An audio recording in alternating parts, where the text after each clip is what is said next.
यो कार्तिक 14 गतेदेखि नेपालभर निरन्तर आन्दोलनमा छ। चोलेन्द्र शमशेर जबराले प्रधान न्यायाधीशको पदबाट तुरुन्त राजीनामा देऊ, यो न्यूनतम माग हो।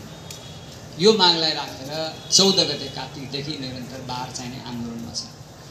2078 8 5 गते जब काठमाडौँमा आन्दोलनकै क्रममा कानुन व्यवसायी मित्रहरूमा दंगा प्रहरी सर्वोच्च अदालतको हाताभित्र मिलेर जब लाठीचार्ज गरियो, त्यसपछि कानुन व्यवसायी मित्रहरू घाइते हुनुभयो। अहिले पनि बारको केन्द्रीय सदस्य प्रकाश महर्जन घाइते अवस्थामा हुनुहुन्छ, खुट्टामा त्यो पट्टी जस्तो बाँधिराख्नु भएको छ, हिँड्न गाह्रो भइरहेछ। मलाई सिरियस नै हुनुहुन्थ्यो उहाँ, अहिले ठिकै भइरहेछ।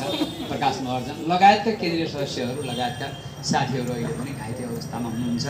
र त्यसपछि त्यहाँ नै गृहमन्त्रीले राजीनामा देऊ भन्ने नारा पनि लगाइसकेपछि सायद गृह मन्त्रालयको ध्यान गयो होला। पछिल्ला दिनदेखि राख्न त राख्यो, तर जुन ढङ्गले कानुन व्यवसायहरू आन्दोलनमा उत्रिरहेको बेला अगाडि नै फेस गराउँदाखेरि अगाडि नै टक्कर गर्न आउँथे, त्यस्तो भएन। अगाडिको फ्रन्टमा चाहिँ नै जनपदका प्रहरीहरू, त्यसपछि पछाडि मात्रै दङ्गाका प्रहरी राख्ने गरियो। र त्यसपछि 6 गते नेपाल बारका केन्द्रीय पदाधिकारीहरू सहित र केही सल्लाहकार समितिहरू सहित, म पनि बारको केन्द्रीय सल्लाहकार समितिमा छु अहिले, सबै राजनीतिक दलका नेताहरूसँग चाहिँ भेटघाट गरेर उनलाई न्यायपालिकाप्रति भइरहेको विकृति र विसङ्गतिका सम्बन्धमा, अहिले न्यायपालिकाको नेतृत्वको राजीनामाका सम्बन्धमा लिएर भेटघाट पनि भयो। ती भेटघाटका सम्बन्धमा मिडियाहरूबाट पनि सार्वजनिक भइरहेका विषयवस्तु छन्। त्यसपछि 7 गते चाहिँ नै, यो 7 गते मङ्सिर 7 गते हदम्याद जाने बाहेकका, त्यस्ता किसिमका र बन्दी बाहेकका कुनै पनि मुद्दामा बहस र पैरवी लिखत दर्ता समेतका उसमा चाहिँ हामीले नगर्ने भनेर बारले आन्दोलनमा परिपत्र गरी जानकारी दिइसकेपछि त्यो पनि कार्यान्वयन भयो।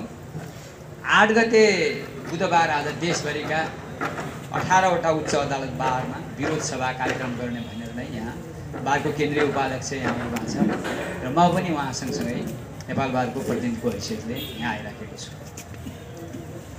र यो 9 गते र 10 गते फेरि निरन्तर कार्यक्रम गर्ने र काठमाडौँमा उपत्यका बारका सबैलाई एक ठाउँमा केन्द्रीकृत गरेर त्यहाँ चाहिँ नै यो विरोध कार्यक्रमलाई सशक्त बनाउने भन्ने कुरा पनि बारले निर्णय गरेको छ। वास्तवमा अहिले अत्यन्त गम्भीर मोडमा न्यायपालिका आएको छ। यो नहुन सक्ने स्थिति थिएन। अहिलेको हाम्रो जुन पद्धति हो, यहाँभित्र यो अनुमान पनि गरिएकै हो। यो धेरै पहिलादेखि यसका ब्याकग्राउन्डहरू, आधारहरू खडा भएका थिए। चोलेन्द्र प्रवृत्तिमा आएपछि इच्छातासुल्ल भएका हो। वास्तवमा पहिला पनि नभएका हो। पहिलाका पनि थुप्रै प्रधान न्यायाधीशको बारेमा प्रश्न उठेका। त्यसबेला सुरेन्द्र प्रसाद सिंहको उप पनि अविश्वासको प्रस्तावको कुरा उठेको थियो। राजनीतिक दलहरूभित्र त्यो पास हुन सकेन, किचलो भएर त्यत्तिकै गयो। अर्को मोहन प्रसाद शर्माको बारेमा पनि केही कुरा उठेको थियो, त्यो पनि हुन सकेन। संविधान निर्माण गर्दाखेरि मलाई स्मरण गराउँ, म पनि त्यसमा थिएँ त्यो संविधान निर्माणका क्रममा। त्यसबेला महाभियोगको सम्बन्धमा ठुलो चर्चा भयो, बहस भयो। म स्वयं जुडिसियरी कमिटीमा नै म थिएँ। र महाभियोग यो देखाउने अलङ्कार मात्रै हो कि के हो भन्ने कुरा ठुलो छलफल भयो। र महाभियोग वास्तवमा नेपालमा अलङ्कार मात्र, किनभने सिटेड जजेसहरू जो छन् तिनले गलत काम चाहिँ नै गरे पनि अरू कुनै कारबाही हुन नसक्ने, यसरी राजीनामा देऊ भनेर अहिले त यस्तो किसिमको यो नाङ्गो नाच देखियो। प्रधान न्यायाधीशलाई तिमी बिचौलियाका नायक हौ, भ्रष्टाचारीका नायक हौ, राजीनामा देऊ, मुर्दाबाद भन्ने उनकै कुर्सीको अगाडि प्राङ्गणमा बसेर नारा लाउनु भनेको यो न्याय क्षेत्रमा मलाई लाग्छ इतिहासमै विश्वमै पहिलो होला जस्तो पनि लाग्छ मलाई। छन्, भएको छन्, अन्त पनि अरू मुलुकमा भएको छन्, खास गरी भारतमा पनि धेरै यस्ता कुराहरू देखिन्, तर यो हदसम्मको चाहिँ यो हदसम्मको देखिन्न। र त्यसपछि यो महाभियोगको प्रस्ताव त राजनीतिक दलहरूले आफ्ना इन्ट्रेस्टमा लाउँदो रहेछन्। त्यसमा पनि नेपालको न्याय प्रणालीको संरचनामा केही डिफेक्ट छ। त्यो बेला राजनीतिक दलहरूमा संविधानमा फरक ढङ्गको, खास गरी कन्टिनेन्टल लिगल सिस्टमका बारेमा पनि छलफल भएको थियो। केही भएको थियो त्यहाँ। त्यसमा के भएको थियो भनेपछि जुडिसियरीलाई पनि जनताप्रति उत्तरदायी बनाउनु पर्छ भन्ने कुरा भएको थियो। तर त्यो जुडिसियरीलाई उत्तरदायी बनाउने के हुने विधि भन्ने सम्बन्धमा छलफल हुँदाहुँदै अन्ततः उसो भएपछि एउटा संवैधानिक अदालत चाहिँ बनाउने भन्ने कुरा भयो। अन्ततः आइसकेपछि पछि कम्प्रोमाइज केमा गरे भने दोस्रो संविधान सभाले यसलाई एउटा बेन्चको रूपमा मात्र राख्ने भए। अहिले त्यो पनि असफल जस्तो भइराखेको त्यति राम्रो चल्न सकेको स्थिति छैन। अदालतमा राजनीति हाबी कसरी भयो भने जब संवैधानिक परिषदमा प्रधान न्यायाधीशको उपस्थिति हुनु पर्यो।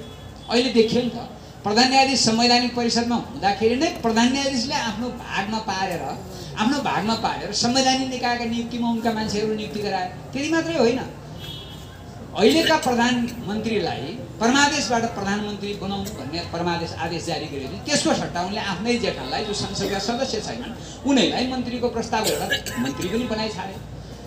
यो खालको विकृति ल्याउनमा कतै कहीँ न कहीँ हाम्रो न्यायिक संरचनामा पनि छ त्यसको दोष छ। त्यसकारण अहिलेको यो हरिकृष्ण कार्की माननीय न्यायाधीश हरिकृष्ण कार्कीले दिएको जुन प्रतिवेदन छ त्यो प्रतिवेदनले पनि न्यायालयमा हुने भ्रष्टाचारको सुरुवात नियुक्तिदेखि हुन्छ भनेको छ। तर म त भन्छु नियुक्ति भन्दा पनि अलि माथि जानुपर्छ। नियुक्तिकर्तालाई नियुक्ति गर्नेबाट त्यसको भ्रष्टाचारको सुरु हुन्छ। नियुक्तिकर्तालाई नियुक्ति गर्नेहरूबाटै त्यसको हुन्छ भनेपछि नेपालको अहिलेको अर्थव्यवस्था दलालहरूबाट सञ्चालित र त्यो प्रभाव नेपालको राजनीतिमा पर्ने हुनाले न्यायालय पनि दलालहरू ठुल्ठुला दलाल यहाँ साना घुस खुवाउने मेरो मुद्दा जिताइदेऊ हराइदेऊ साना दलाल साना कोटीका होइन। अन्तर्राष्ट्रिय रूपमै प्रभाव पार्ने नेपालका दलालहरू नेपालको राजनीतिक सत्तालाई कब्जा गरे हुनाले त्यहाँबाट कुनै न कुनै ढङ्गले नेपालको न्याय प्रणाली यसको प्रभाव देखिन्छ। गजबसँग यसको प्रभाव देखिन्छ। हो यो कसरी संविधानमा संरचना गरी ल्याइयो भनेपछि संवैधानिक सुनवाई ल्याइयो एउटा र अर्को न्याय परिषदको सदस्यमा जति सदस्य हुन्छन् त्यसको प्रभावकारी भूमिका सरकारका मान्छेहरू नियुक्ति हुन्छ। सरकारका मान्छेहरू बाहुल्य छ। त्यहाँ प्रधानमन्त्रीको एउटा वकिल एउटा चाहिँ के भनेदेखि कानुन मन्त्री भइहाल्यो, अर्को चाहिँ बारबाट जाने भने त्यही किसिमले एउटा विचारको प्रतिनिधित्व गर्ने हुन्छ। तर त्यस्तो आज अर्कै खोला भनेपछि के देखिन्छ भने न्यायपालिकामा राजनीतिक प्रभाव देखिन्छ। त्यसको उदाहरण यो किन हो भने न्यायालयको प्रमुख नेतृत्व जब भ्रष्टाचारमा लिप्त छ भन्ने कुरा उठिसकेपछि संविधानमा त्यो किन राखेको महाभियोगको प्रश्न र गर्नुपर्छ भने त्यो देखाउनलाई राखिएको। उसो भए कुनै पनि संविधानमा लेख्ने कार्यान्वयन नगर्ने व्यवस्थाको नाम नै अहिलेको संसदीय व्यवस्था हो भन्नुपर्ने हुन्छ त। संविधानमा लेख्ने तर कार्यान्वयन गर्नु नपर्ने महाभियोग त लेखेकै छ त। किन गरिएन भने राजनीतिक दलहरू कुनै न कुनै ढङ्गले सोलेन्द्रको पासोमा छन्। सोलेन्द्र र राजनीतिक दलहरूको कुनै न कुनै ढङ्गले सम्बन्ध छ। यो नालायकीपूर्ण दलहरू देखादेखि रूपमा त्यस्तोमा आफ्नो कुरा चाहिँ रिजर्भेसन राखेर ल न्यायालयभित्र कुरा न्यायालयले मिलाऊ भनिदिने, अझ क्रिटिसाइज गरेर फेरि वकिल मारामार गर्छन् भनिदिने यस्ता किसिमका गैर जिम्मेवारीपूर्ण कुरा राजनीतिक दलका नेताहरूबाट आउन थालेका छन्। सही ढङ्गले पुरा क्लियर गरेर बोल्न सकेका स्थिति छैन। हामीहरू जाँदाखेरि पनि हामी चाहिँ बारको टिम जाँदाखेरि पनि त्यसमा त्यही ढङ्गले जवाब दियो हामी गर्छौँ छिटै गर्छौँ हाम्रो ध्यान आकर्षण भयो भन्छन्। किन छिटै गर्छ? तत्काल तुरुन्तै महाभियोगको प्रस्ताव दर्ता गराइदिएर निलम्बनमा राखेर भोटिङ गर्नु पर्यो नि। फेल भए हुन्छ के हुन्छ प्रक्रियामा जानु पर्यो नि। एउटा सरकारमा बसेका दलले प्रतिपक्ष बिना हामी पास हुन सक्दैनौँ 2/3 चाहिन्छ भन्ने, प्रतिपक्षमा बसेकोले सबै मलाई मुद्दा हराउने गरी सबैलाई फाल्ने भए म अगाडि बढ्छु नत्र बढ्दिनँ। यो के हो यो तरिका? न्यायालय जुवा खेल्ने ठाउँ हो। न्यायालयलाई दाउमा राखेर चाहिँ राजनीतिक दलहरूले आफ्नो राजनीतिक धुन सोझ्याउने यो पनि कहीँ हुनसक्छ? गलत यो डिफेक्ट न्याय प्रणालीको संरचना गर्दै। मैले किन यहाँ समस्या निवेदन गरेपछि हरिकृष्ण कार्कीको प्रतिवेदनमा संविधानका विषयवस्तु पनि आवश्यक परेर संशोधन गर्नुपर्छ वा नियुक्ति गर्ने निकाय भनेको न्याय परिषदलाई पनि नयाँ ढङ्गले संरचना गर्नुपर्छ भन्ने कुरो उठ्या हुनाले मैले यहाँसम्म पुगेको, यो कुरालाई पुगेको भनेपछि अहिलेको न्यायालय राजनीतिक दलको कारणले संरचनागत पनि गलत छ भन्ने कुरा तत्कालको लागि यो संरचना हो। आवश्यक परे संविधान निर्माण, संविधान संशोधन गर्ने वा न्याय प्रशासन ऐन वा तत्त कानुनहरू संशोधन गर्ने कुरा त रह्यो। त्यो उसले समितिले दिएको प्रतिवेदनमा होला त्यो। तर त्यसले एउटा दीर्घकालीन कुराहरू, एउटा अल्पकालीन कुराहरूमा न्यायालयमा भ्रष्टाचार हुँदाखेरि बेन्च किनबेच गर्ने वा पेशी तोक्दाखेरि मुद्दा तोक्दाखेरि नै त्यहाँ पनि किनबेच गर्ने जुन कुरा उठाएको थियो त्यसको लागि उसो भए पछि चाहिँ अटोमेसनमा जाने, तर अहिले तत्कालको लागि गोला प्रथामा जाने भन्ने जुन कुरो भयो त्यो कुरामा गत असोजमा नै प्रधान न्यायाधीश सोलेन्द्र शमशेर जबराले नै बारका प्रतिनिधिहरूसँग औपचारिक रूपमा उहाँले भन्नुभएको थियो कि अब गोला प्रथाबाट जानुपर्छ, अब गोला प्रथाबाट म लागू गर्छु, तुरुन्तै लागू गर्छु मलाई लाग्छ कार्तिक पहिलो हप्ता असोजमै म लागू गरिदिन्छु 15 गतेदेखि भन्ने कुरा सार्वजनिक भयो। बार पनि ढुक्क भयो ल यस्तो कुरा भइरहेछ नि। पछि सल्लाहकार समितिको बैठक भयो।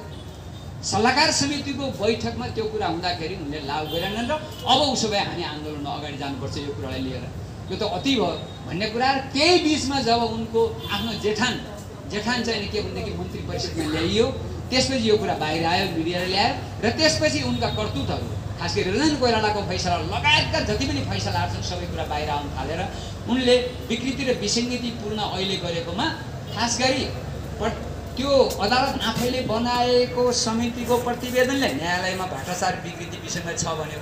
संविधानमा न्याय प्रशासनलाई प्रभावकारी बनाउने अन्तिम जिम्मेवारी प्रधान न्यायाधीशको हो भन्ने कुरा लेखिसकेपछि प्रधान न्यायाधीश त नेपालको न्याय प्रशासनलाई प्रभावकारी बनाउनेमा सफल भएन भनेपछि यही ग्राउन्डमै राजनीतिक दलहरूले महाभियोग लाउने पर्याप्त आधार र बारले अथवा सम्बद्धले प्रधान न्यायाधीशलाई नेपालको न्याय प्रणालीको नेतृत्वबाट तिमी छोड, तिमी राजीनामा देऊ भन्ने आधार यही एउटा पर्याप्त आधार हो कि उनी नेपालको न्याय प्रशासनलाई प्रभावकारी बनाउनमा अहिलेका चोलेन्द्र शमशेर जबरा चाहिँ प्रभावकारी भूमिका देखिएन। बरु के देखियो भनेपछि भ्रष्टाचारमा लिप्त भयो बुझियो। नियुक्ति न्यायाधीशको नियुक्ति गर्दाखेरि किनबेचका कुरा आए। न्यायाधीशको नियुक्ति गर्दाखेरि चाहिँ यो पहिलेदेखि आएको थियो। यिनले निरन्तरता दिए, यिनले आज बढावा नै पहिला पनि दुध लिनु आएका थिए भन्न चाहिँ सकिँदैन। चोलेन्द्र एउटा प्रवृत्ति पछिल्लो चरणमा छताछुल्ल भएर आयो। त्यो चोलेन्द्र प्रवृत्ति हो। यो वास्तवमा यिनभन्दा पछि पनि चोलेन्द्र प्रवृत्ति हुनसक्छ। त्यसैले दीर्घकालीन रूपमा हामीले न्यायपालिकाको पुनर्संरचना अथवा त्यसको नयाँ संरचना कसरी गर्ने भन्ने सम्बन्धमा पनि आजै कानुन व्यवसाय क्षेत्रमा अथवा सम्बद्ध निकायमा सबैले यो बारेमा गम्भीर बहस छलफल गर्न जरुरी छ। किनभने एउटा तरवार झुन्डाइदिएछ संसदीय सुनवाई भनेको छ। संसदीय सुनवाईको लागि त्यो संसदीय सुनवाई फेस गर्न जाने न्यायाधीशले पहिलो दिनमा नै सबै दलका नेताहरूका कार्यकर्ता झोले झाम्टेहरू सबको चाकरी गर्न दिइसक्छ र जब ऊ न्यायाधीशमा नियुक्ति हुन्छ भोलिपल्टै गएर कुन दरबारमा, कसैको बल्खु दरबार होला, कसैको सानेपा दरबार होला, कसैको अन्तकतै दरबार होला, सम्बद्ध दरबारमा गएर दाम चढाएर ढुकेको कुरा त न्युजमै आयो। अनि यो खालको एउटा संसदीय सुनवाई।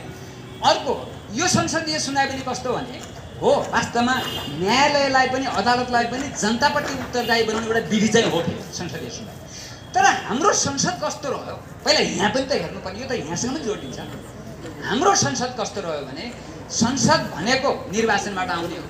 निर्वाचनमा करोडौँ रुपियाँ जसले खर्च गर्छ, जसले चाहिँ के भन्छ धेरै पैसा खर्च गर्छ, पैसाको कम्पिटिसनबाट जितेर आउने सदस्य प्रतिनिधिमूलक संस्थामा त्यो संसदमा बस्छ। पैसा कोसँग बढी हुन्छ भने जसले दलालको चाकरी गर्यो उसैसँग हुन्छ।